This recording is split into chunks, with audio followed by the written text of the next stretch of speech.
साथियों नमस्कार, मैं आमिर खान सर आज आप सबके बीच मौजूद।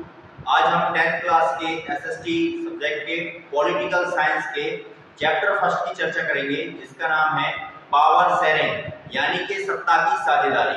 और इसमें आज हम समझेंगे सत्ता की साझेदारी में दो देशों से हम समझेंगे, एक आपका बेल्जियम और दूसरा आपका श्रीलंका। तो सबसे पहले हम डिस्कस करते हैं आज बेल्जियम के बारे में। बेल्जियम जो कि एक यूरोप देश का छोटा सा राज्य है और जिसकी जनसंख्या 1 करोड़ है, या हम इस तरीके से समझ सकते हैं जैसे कि हमारे भारत देश में हरियाणा राज्य जो है वो 1 करोड़ जनसंख्या वाला है। तो यहाँ पे हरियाणा को और हम बेल्जियम को कंपेयर करेंगे, तुलना करेंगे, तो उनकी जनसंख्या समान आएगी।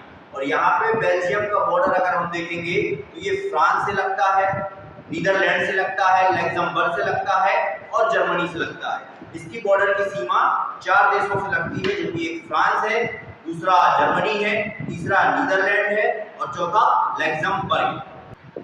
अब हम बेल्जियम के मैप की चर्चा करेंगे, डिस्कस करेंगे, जो कि इस टॉपिक का, इस पार्ट का मेन हिस्सा है।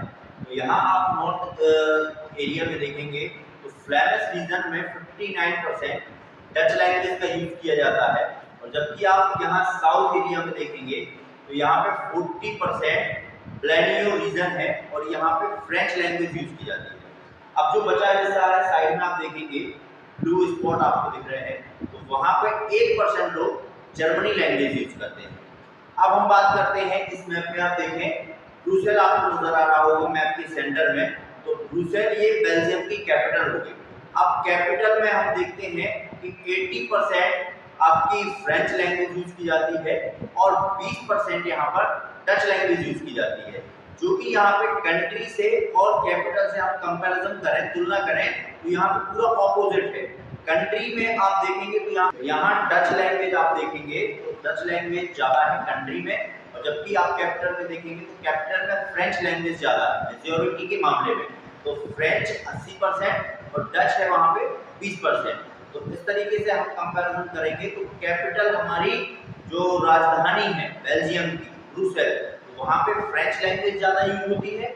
और अगर हम वहाँ पे कंट्री की बात करते हैं, देश की बात करते हैं, पूरे बेल्जियम देश की बात करते हैं, तो वहाँ पे डच लैंग्वेज।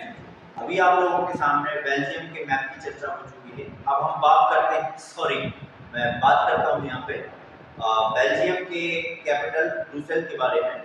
और यहाँ पे दो कम्युनिटी पाई जाती है, फ्रेंच कम्युनिटी और डच कम्युनिटी। जो कि फ्रेंच कम्युनिटी 80% आपने देखा और डच कम्युनिटी 20%। तो फ्रेंच और डच कम्युनिटी में हमेशा तनाव बना रहता था, और इस तनाव के दो कारण थे। पहला रीजन है कि फ्रेंच लोग कम्युनिटी काफी ज्यादा पावरफुल थे, रिच थे, तो वो डच लोगों को दबा दिया करते थे।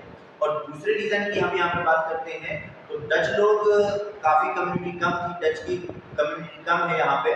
तो डच लोगों का इकोनॉमिकल और एजुकेशनल जो भी बेनिफिट मिलते थे उन्हें बहुत बाद में वो चीजें मिल पाती थी। तो यहाँ पे हम कंपैरिजन करते हैं तो इनके बीच तनाव काफी बढ़ता चला गया, और जब तनाव इतना बढ़ता चला गया तो एक कॉम्प्लेक्स देखा गया और नोटिस किया गया कि 1950 से 1960 के बीच इन दो कम्युनिटी के बीच तनाव काफी ज्यादा बढ़ गया।